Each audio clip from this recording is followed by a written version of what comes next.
Hello বন্ধুরা, আমি আছি মামা। আমাকে চিনতে পারছো? আগের ভিডিওতে আমি ভয়েস দিয়েছিলাম।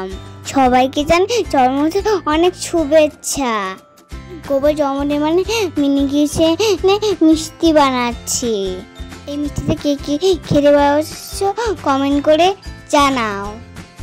তো হ্যালো এভরিওয়ান, আমি পূজা। আগের একটা মিনি কিচেনের ভিডিওতে মাম্মাম ভয়েস দিয়েছিল, তোমরা সকলে অনেক পছন্দ করেছো। তো সেই জন্য মাম্মামকে দিয়ে আমি আবারও একটা ভয়েস করাচ্ছি। তো আমারই একটা সাবস্ক্রাইবার রিক্তা খাতুন, সে বলেছিল যে এই চুলায় রান্না করতে। তো জন্মাষ্টমী স্পেশাল বলে আমি কিন্তু মোদক বানাচ্ছি এই উনুনের মধ্যে।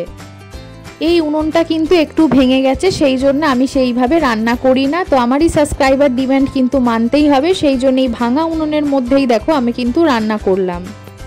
তো এই প্রথমবার মিনি কিচেনে কিন্তু আমি ছোট ছোট মোদকের রেসিপি বানালাম। তো রেসিপিটা কেমন লেগেছে অবশ্যই কিন্তু কমেন্ট করে তোমরা জানিও। আজকে যদি ভিডিওটা ভালো লাগে একটা লাইক, একটা সাবস্ক্রাইব করে দেবে। টাটা।